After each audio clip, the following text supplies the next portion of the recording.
ஓம் ஸ்ரீ குருப்யோ நமக. வக்ரதுண்ட மகாகாய சூரியகோடி சமப்பிரப நிர்விக்னம் குருமே தேவ சர்வகாரியேஷு சர்வதா. உலகமெங்கும் இருக்கும் நமது ஆன்மீகம் பிளஸ் நேயர்கள் அனைவருக்கும் ஜோதிட குருஜியின் இனிய வணக்கங்கள், வாழ்த்துக்கள், ஆசீர்வாதங்கள். சப்ஸ்கிரைப் பண்ண அனைத்து இனிய நெஞ்சங்களுக்கும் எங்களது கோடானு கோடி நன்றிகள். அதே சமயம் சப்ஸ்கிரைப் பண்ணாதவங்க பண்ணிக்கோங்க, லைக் பண்ணுங்கள், கமெண்ட் பண்ணுங்கள், ஷேர் பண்ணுங்கள். இந்த அருமையான காணொளியில் நம்ம பார்க்க போகிறது சனீஸ்வர பகவானின் வக்ர நிவர்த்தி. இந்த சனீஸ்வர பகவான் வக்ர நிவர்த்தி 27/11/2025 நடக்கிறது. அதுக்கப்புறம் ஸ்ட்ராங்காக இருக்கார். எங்கள் மீனராசிலேயே ஸ்ட்ராங்காக இருக்கார். மீனராசி நீர் ராசி. ஸோ வெளிநாட்டிலெல்லாம் கொஞ்சம் பிரச்சனைகள் வர்றதுக்கு வாய்ப்பு இருக்குது. ஆனால் நமக்கு பார்த்திங்கன்னா இந்தியாவை பொறுத்த வரைக்கும் பார்த்திங்கனாக்க வெளிநாட்டில் மதிப்பு அதிகமாகும். அதுமாரி வெளிநாட்டில் இருக்கிறவங்களுக்கு இந்த நீர் தாண்டி இருக்கிறவங்களுக்கெல்லாம் கொஞ்சம் சின்ன சின்ன பிரச்சனைகள், பூகம்பம் அந்த மாதிரிலாம் வரத்துக்கு வாய்ப்பு இருக்குது. மற்றபடி இந்த நீர் ராசியில் சஞ்சரிக்கக்கூடிய சனீஸ்வர பகவான் குரு பகவானோட ராசியில், அதனால் நிறைய ஞானம் கிடைக்கும், நிறைய தெளிவு கிடைக்கும். ஒவ்வொரு விஷயத்துலையும் ஒரு வெற்றி கிடைக்கணுங்கிற ஒரு போராட்டம் தொடரும். அந்த வகையில் இந்த சனீஸ்வர பகவான் அப்படின்னாலே நீதிமான், அந்த மாரி தான் சொல்லக்கூடியது. ஆயுள் காரகன், நீதிமான். ஏன்னா இந்த சனீஸ்வர பகவானை எதுக்கு ஆயுள் காரகனை வச்சது அப்படின்னா, அந்த ஆயுள் அப்படிங்கும்போதே ப்ளஸ் மைனஸ் அதெல்லாம் கரெக்டாக கால்குலேட் பண்ணி பண்ணணும். அது மற்ற கிரகங்களுக்கெல்லாம் கிடையாது, சரியா? ஏன்னா சூரியன் அப்படின்னு பார்த்திங்கன்னா ஆளுமை இருந்தாலும் கொஞ்சம் அப்படியே தகப்பனார் ஸ்தானம், அடுத்தது தாயார் ஸ்தானம் சந்திரன், புதன் அறிவு ஸ்தானம். அறிவுங்கும்போதே எல்லாருக்குமே ஒரு ஃப்ளெக்சிபிலிட்டி இருக்கும். அந்த மாதிரி ஒவ்வொரு விஷயத்துலையும் இந்த சனீஸ்வர பகவான் பார்த்திங்கன்னா ஆயுள் காரகன் அப்படிங்கும்போது நீதிமானாக இருக்கணும். அதுக்கு தான் தராசு முள் மாதிரி அதுக்கு அந்த துலாத்தில் வந்து உச்சமடையார் வச்சாங்க. துலாத்தில் தான் உச்சமடைகிறார். ஏன்னா துலாம் தராசுங்கிறது கரெக்டாக இருக்கணும். எடை ஒருத்தரை பார்த்து எடை போடுறதுங்கிறது சொல்லுவாங்க பார்த்திங்களா, அந்த மாதிரி இருக்கணும். அப்போ தான் வந்து அந்த சனீஸ்வர பகவானுக்கு கரெக்டு. அப்படி இருக்கும்போது இந்த சனீஸ்வர பகவான் வந்து ஒரு பாடத்தை தான் கொடுப்பார். எல்லாரையும் கவுத்து விட மாட்டார், எல்லாரையும் சாகடித்து எல்லாரையும் கூட்டின்னு போகிற கிரகம் கிடையாது, புரியுதா? அந்த வகையில் சில விஷயங்களில் சில இடத்துல இருக்கும்போது அபரிமிதமான பலன்களை கொடுக்குறவரும் அவர் தான், யோகக்காரகனும் அவர் தான் நிறைய பேருக்கு. அதே சமயம் நிறைய பேருக்கு ஒரு பாடத்தையும் கொடுப்பார். ஏன் அப்படின்னா நம்ம கரெக்டாக இருக்கணும் அப்படிங்கிறதுக்கு. நம்ம கரெக்டாக இருந்தோம் அப்படின்னா எந்த பிரச்சனையும் கிடையாது. ஒன்றும் இல்லை, இப்போ ஒரு அப்பார்ட்மெண்ட்டில் நீங்கள் இருக்கீங்க. அந்த அப்பார்ட்மெண்ட்டில் ஒரு 20 வீடு இருக்குது, சரியா? 20 ஹவுசஸ் ஒரு பில்டிங்கில் இருக்குது. அப்பார்ட்மெண்ட்டில் கேட்டட் செக்யூரிட்டி இருக்குது, எல்லாம் இருக்குது. என்ன ஒரு எதிர் வீட்டில் ஏதோ ஒரு அசம்பாவிதம் நடந்திருக்கு. அதாவது போதைப்பொருள் கடத்தினாங்களோ இல்லை ஏதோ வாட் எவர் இட் மேபி, ஏதோ ஒன்று அசம்பாவிதம். அந்த என்கொயரி பண்ணுறதுக்கு போலீஸ் ஆஃபீஸர்ஸ் வராங்க. என்ன வந்து ஏதோ தெரியாமல், நல்லா கவனிங்க, தெரியாமல் உங்கள் வீட்டு கதவை தட்டுறாங்க. உங்கள் வீட்டுக்கு எதிர் வீட்டில் தான் அந்த நடந்திருக்கு. உங்கள் வீட்டுக்கு கதவை தட்டுறாங்க. எதுக்குன்னா விசாரிக்கிறதுக்கு. என்ன எதிர் வீட்டில் அந்த இது எங்கே, அந்த வீடு யாரோட வீடு, அந்த இப்போ ஒரு ஆள் பேர் சொல்லி அவரோட வீடு அதுதானா, எங்கே இருக்குது அப்படின்னு கேட்கறதுக்காக உங்களோட வீட்டை கதவை தட்டுறாங்க. நீங்கள் கதவை திறக்கிறீங்க. எதிர்த்தாப்பில் போலீஸ் எல்லாம் நின்னோன்னா உங்களுக்கு என்ன டக்குன்னு தோணும்? கட கட கட கட கடன்னு கை காலெலாம் நடுக்க ஆரம்பிச்சிடும். எதுக்காடா நம்ம வீட்டை தேடி போலீஸ் வந்திருக்குன்னு. உங்களுக்கு அதுக்கும் சம்மந்தமே கிடையாது, கரெக்டாக? இங்கே வந்து உங்களுக்கு ஒரு சின்ன லெசன் என்னென்னா, நம்ம என்னதான் தப்பு பண்ணலை அப்படின்னாலும் நமக்கு ஒரு பயம் இருக்கும். அப்புறம் நம்ம சொல்ல போகிறோம் எதிர் வீடு அப்படின்னு சொல்லி. அதுமாரி இந்த சனீஸ்வர பகவான் எல்லாருமே பார்த்து பயப்படக்கூடிய ஒரு கிரகம் கிடையாது. இந்த சனீஸ்வர பகவான் வந்து நமக்கு ஒரு பாடத்தை கொடுப்பார். அப்படிங்கும்போது நம்ம தெளிவாக இருக்கணும் அப்படிங்கிறதுக்கு தான். தெளிவு கண்டிப்பாக வேணுங்க. தெளிவற்றவன் உங்களுக்கே தெரியும் பைத்தியம். அப்போ தெளிவாக இருக்கணுங்கிறதுக்காக தான் இந்த கிரகம் வந்து அந்தந்த வேலைகளை செய்கிறது. ஸோ சனீஸ்வர பகவான் இப்போ வந்து மீன ராசியில் அதி அற்புதமாக உட்காந்துட்டு வக்கரமாக இருந்தார். இப்போ வக்கர நிவர்த்தி ஆகி அதி அற்புதமாக ஜொலிக்க போகிறார். 27/11/2025 இருக்கார். இன்னும் கிட்டத்தட்ட 2026 தான் மறுபடியும் ஒரு வக்கர கதி அடைவார். ஏன்னா எப்போவுமே ஒரு ராசியில் 2 தடவை வக்கர கதி அடைகிறது இவர் தான். ஸோ வக்கர கதி அடையும் போது மறுபடியும் அடுத்த வருஷம்தான். ஸோ இப்போ வக்கர நிவர்த்தி அடைஞ்சு முழு பலன்களை கொடுக்க போகிறார். அது சில பேருக்கு சுப பலன்களாக இருக்கும், சில பேருக்கு அசுப பலன்களாக இருக்கும், சில பேருக்கு பாடம் கற்றுக் கொடுக்குற ஒரு பலன்களாக இருக்கலாம். அதனால் சில விஷயங்கள் நடக்கக்கூடிய ஒரு அம்சம் இந்த சனீஸ்வர பகவானால் கிடைக்கும். ஆக இந்த வக்கர நிவர்த்தி ஆகி முழு பலத்தோட, ஏன் அப்படின்னா வக்கரம் அடையும் போது ஒரு பலம் இருக்கும், பலமே இல்லைன்னு இருக்கும். ஏன்னா வக்கரம் அப்படிங்கும்போதே அது பின்னோக்கி நகரக்கூடிய ஒரு அம்சம் அப்படின்னு ஒரு இது இருக்குது. அப்போ பலம் இழந்த ஒரு கிரகம் முழு பலத்தோடு இப்போ ஒர்க் அவுட் ஆக போகிறது. அப்போ நிறைய ராசிகளுக்கு நிறைய நன்மைகளை கொடுக்கும், நிறைய ராசிகளுக்கு ஒரு பாடங்களை கொடுக்கும். சரி, அந்த வகையில் ஒவ்வொரு ராசிக்கும் இந்த சனீஸ்வர பகவான் வக்ர நிவர்த்தி ஆகி என்னென்ன பலாபலன்களை கொடுக்க போகிறார் அப்படிங்கிறத பற்றி நம்ம இப்போ தெளிவாக பார்ப்போம். இப்போ இந்த பதிவுக்கு போகலாமா? அன்பான மீன ராசி நேர்களே, இந்த அருமையான காணொலியில் நம்ம பார்க்க போகிறது சனீஸ்வர பகவானின் அற்புதமான வக்ர நிவர்த்தி. வக்ரமாகும்போது ஒரு பலன், அதுக்குண்டான இது. அதேமாரி வக்ர நிவர்த்தி ஆகும்போது ஒரு பலன், அதற்குண்டான ஒரு பதிவு. அப்போ இந்த சனீஸ்வர பகவான் உங்களுக்கு யார் அப்படின்னு பார்த்தீங்கன்னா, லாபாதிபதி விரையாதிபதி. 50-50. வரவு 8னா செலவு 10னா கிடையாது. இதில் 50-50, நீ பாதி நான் பாதி. உங்களுக்கு வரவு வந்துட்டு இருக்கும், செலவு போயிட்டே இருக்கும். பரவாயில்ல, ஒருத்தனுக்கு வரவே வராமல் செலவாயிட்டதுன்னா கடன் வாங்கி தான் செலவு பண்ணணும். கரெக்டாக? அப்போ இந்த லாபாதிபதியும் விரையாதிபதியுமான சனீஸ்வர பகவான் எங்கே இருக்காருன்னா உங்கள் ஜென்மராசியில் உட்காந்துட்டு இருக்கார். ஜென்மராசியில் இது வரைக்கும் வக்கரம் அடைஞ்சிருந்தார். ஒரு தெம்போடு இருந்தீங்க, ஜம்முன்னு. என்ன இந்த மீனராசி என்பவர்கள் பார்த்தீங்கன்னா புரட்டாதி உத்திரட்டாதி ரேவதி, ஜம்முன்னு இருந்தீங்க. உடல் ஆரோக்கியம் நல்லபடியாக இருந்தது. சின்ன சின்ன கட்டியெல்லாம் இருந்தது, அதெல்லாம் சரியாச்சு. சின்ன சின்ன வியாதியெல்லாம் வந்து சுத்தமாயிடுது. ஏன்னா வக்கரம் ஆகும்போது நல்ல நன்மைகள் கிடைச்சிது. ஜாலியாக ஜிம்கான சந்தோஷமாக இருந்தீங்க. இப்போ என்ன, வக்கர நிவர்த்தி அடைகிறார். வக்கர நிவர்த்தி அடைஞ்சு முழு பலத்தோடு அங்கே உங்கள் ஜென்மராசியில் உட்காந்துருக்காரு. ஜென்மராசினாலே என்னென்ன தலை, முதல் இடம், முதல்ல என்ன தலை தான். எல்லாருமே சொல்லுவா, என்னதான் 6 அடி 7 அடி இது இருந்தாலும், உயரம் இருந்தாலும் சிரசே பிரதானம். தலை இருந்தால் தான், இல்லைன்னா அவ்வளோதான். தலை இல்லாதவன் எவ்வளோ உயரமாக இருந்தால் என்ன பிரயோஜனம்? முண்டோன்னு பேர்.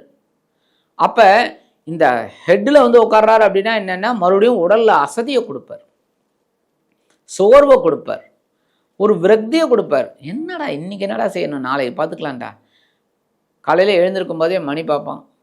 மணியை பார்க்கும்போதே ஒரு 7:30 ஆகிடுது. காலையில் 7:30. அவன் நினைப்பான், ஐயோ இவ்வளோ சீக்கிரம் எழுந்து நம்ம என்ன பண்ண போகிறோம், எப்படி 7:30 மணிக்கு எழுந்து. அந்த மாதிரி உடலில் ஒரு அசதி கொடுக்குற மாதிரி இருக்கும். நீங்கள் என்ன பண்ணணும், அதை ஆன்மீகத்துக்காக நீங்கள் அப்படி எடுத்துகிட்டு எழுந்துடணும். 6 மணிக்கெலாம் எழுந்து நீங்கள் உங்கள் வேலையெல்லாம் பார்த்துட்டு கடன்னு பக்கத்தில் இருக்கிற கோயிலுக்கு போயிட்டு வந்து உங்களோட வேலைகள் என்னவோ, உத்தியோகத்துக்கு போகிறவா, தொழில் வேலைக்கு போகிறாலும் டக்குன்னு உங்கள் வேலையில் ஸ்திரம்பட செய்யுங்க. நல்ல அற்புதம். ஸ்திரமான ராசி நல்லபடியாக கொடுக்கும் கிரகம் சனீஸ்வர பகவான், ஸ்திர கிரகம். அப்போ இந்த கிரகம் உங்களுக்கு நல்லபடியாக வேலை செய்யணும் அப்படின்னா நீங்கள் உங்களை சேஞ்ச் பண்ணிக்கணும். சாதாரணமாக உத்திரட்டாதி நட்சத்திரத்தில் பிறந்தவங்க கொஞ்சம் பொறுமையாக தான் வேலை செய்வீங்க. தட்டாலடி அதெல்லாம் கிடையாது. ரேவதி கொஞ்சம் புத்திசாலியாக வேலை செய்யும், கொஞ்சம் பொறுமை, ஆனால் புத்திசாலி. பூரட்டாதி அற்புதம், 4ஆம் பாதம் மட்டும்தான். அதனால் அவங்க இப்படியும் இருப்பாங்க, அப்படியும் இருப்பாங்க, சூழ்நிலைக்கு ஏற்ற மாதிரி இருப்பாங்க. சுறுசுறுப்பு எப்போ தேவைப்படுமோ அப்படி இருப்பாங்க, வேண்டாம் தூங்கணும் அப்படின்னா லேசியாக இருப்பாங்க, அந்தமாரி. அப்போ இந்த ஜென்மராசியில் இருக்கக்கூடிய இந்த சனீஸ்வர பகவான் உங்களுக்கு ஒரு சில வேலைகளை காமிப்பார், ஒரு சில படிப்பினைகளை கொடுப்பார். அதுவும் வக்கர நிவர்த்தியாக இருந்து முழு பலத்தோடு உட்காந்துட்டுருக்கார். கண்டிப்பாக ஒரு பெரிய ஒரு இதை கொடுப்பார். அப்போ நம்ம கவனமாக இருக்கணும். உடல் ஆரோக்கியத்தில், பேசுகிற வார்த்தைகளில், எடுக்கிற காரியங்களில் கவனமாக இருக்கணும், உத்தியோகத்தில் கவனமாக இருக்கணும். உங்கள் வேலை என்ன அதை செய்யுங்க. புதுசாக வேலை தேடக்கூடிய முயற்சிகளை எடுங்க, கண்டிப்பாக நல்ல வேலை கிடைக்கும். ஆன்மீக பயணங்கள் எடுத்துக்கோங்க. பெரிய மூத்த வயதை சேர்ந்தவர்கள்லாம் ஆன்மீக பயணங்களுக்கு இருங்க. உடல் ஆரோக்கியம் நல்லபடியாக இருக்கும். 60 வயசுக்கு மேலே போனாலே வியாதி ஏதாவது வரும். இப்போல்லாம் அது ஏஜுக்கு ஏற்ற மாதிரி வியாதியெல்லாம் கிடையாது. அப்போல்லாம் ஒரு வியாதின்னு அப்படின்னாலே ஒரு 40-45 வயசுக்கு மேலே சாலேஸ்வரம் அப்படிம்பாங்க, அது இந்த கேட்ராக்டு. அப்புறம் ஒரு 60க்கு மேலே ஏதாவது ஒரு வியாதி, அதுக்கு தான் 60க்கு ரிட்டையர்மெண்ட்டுன்னு வச்சார். அப்புறம் 70ல் ஒரு வியாதி, 80ல் ஒரு அப்படின்னு சொல்லி இருந்தது. இப்போ அதெல்லாம் கிடையாது. 10 வயசுக்கும் வியாதி வருது, 2 வயசுக்கும் வியாதி வருது. அப்போ நம்ம உடல் ஆரோக்கியத்தில் கவனமாக இருக்கணும். சரியா? இருந்தாலும் பார்வைன்னு பார்த்திங்கன்னா, இந்த சனீஸ்வரனோட பார்வை கொஞ்சம் என்றைக்குமே வந்து ஒரு இதுதான், டேஞ்சர்னு தான் சொல்லுவாங்க. அப்போ நம்ம அதுக்கேற்ற ஒரு இதை நம்ம வேகமாக மாற்றி செய்யணும். அவர் எப்படி என்ன பண்ண போகிறாரோ அதுக்கேற்ற மாதிரி நம்ம செய்யணும். அதாவது டேக் டைவர்ஷன். அப்போ இந்த 3ஆம் பார்வையை எங்கே பார்க்குறாருன்னா உங்கள் 3ஆம் இடத்தையே பார்க்குறாரு. முயற்சிகளை அடிப்பார். செய்யாத, நாளை பார்த்துக்கலாம். ஒரு பெரிய வேலையை இன்றைக்கி செஞ்சோம்னாக்க ஒரு 10,000 ரூபா வருதுன்னு வச்சுக்கோங்க. அது உங்களுக்கு குடும்பத்துக்கு ஒரு பேருதவியாக இருக்கும்னு நினச்சிக்கோங்க. அப்போ அந்த வேலையை செய்யணுமா செய்ய வேண்டாமா? செய்யணும். ஆனால் செய்ய முடியாது, அப்படி சூழ்நிலை வரும். அப்போ என்ன பண்ணணும், நீங்கள் அந்த வேலையை நீங்கள் ஆரம்பிக்கணும், செய்யணும். எனக்கு இந்த 10,000 எனக்கு வேணும், இந்த 10,000 வந்தால் தான் என் குடும்பம் சர்வை பண்ண முடியும் இந்த மாதம், அப்போ இந்த வேலையை நான் செய்வேன் அப்படின்னு செய்யுங்க. கண்டிப்பாக இந்த சனீஸ்வர பகவான் உங்களுக்கு அனுகிரகம் பண்ணுவார். ஏன்னா உழைச்சா ரொம்ப பிடிக்கும்.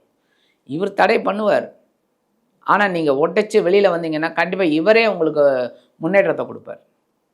அதுதான் சனீஸ்வர பகவானோட பெரிய காரகத்துவமே அதான். நிறைய பேருக்கு அது தெரியாது. என்னென்னா அவரோட வேலையை செய்வார், நீ செய்யாதன்னு சொல்லுவார், நீ செய்.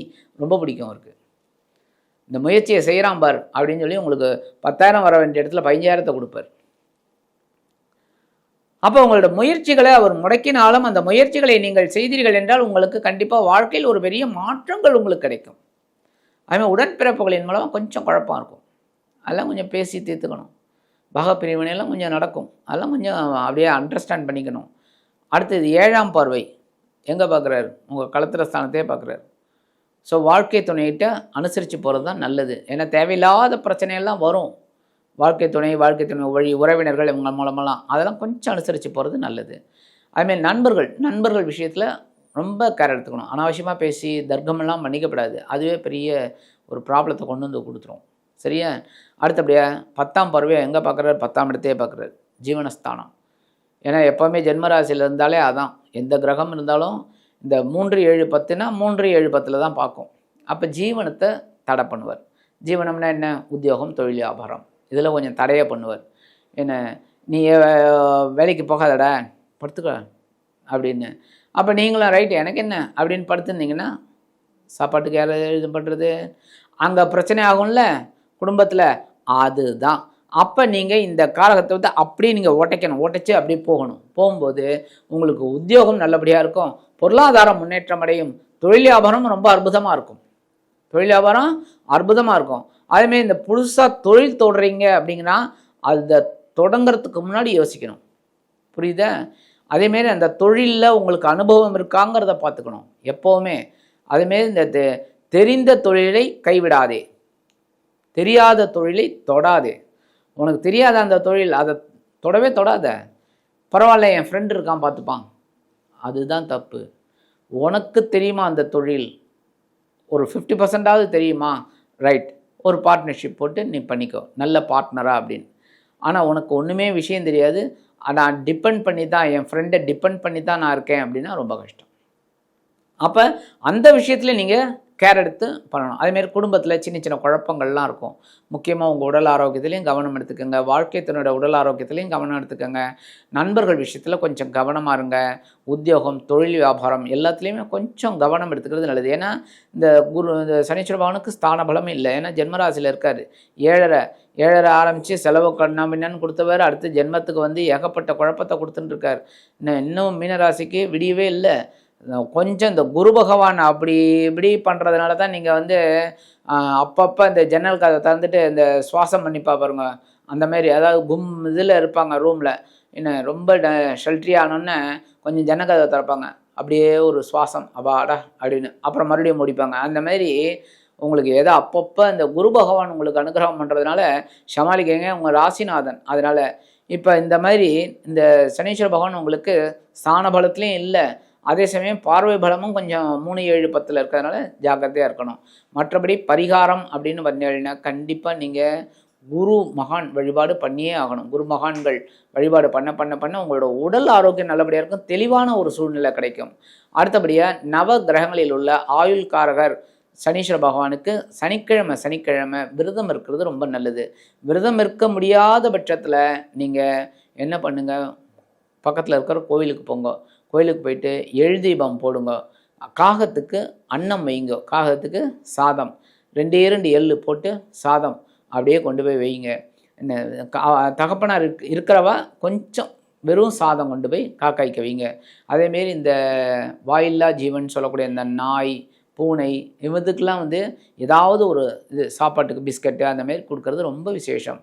அதுவும் இந்த கருப்பு நிற நாய் அப்படின்னா ரொம்ப ரொம்ப விசேஷம். அது கிடைச்சதுன்னு வச்சுக்கோங்க ரொம்ப நல்லது. அது கடித்தாதான் தப்பு, கிடைச்சா ரொம்ப விசேஷம். அதனால் கடிக்காமல் பார்த்துக்கோங்க. போயிட்டு 2 பிஸ்கட்டை போட்டு வாங்க. ரொம்ப அற்புதம்.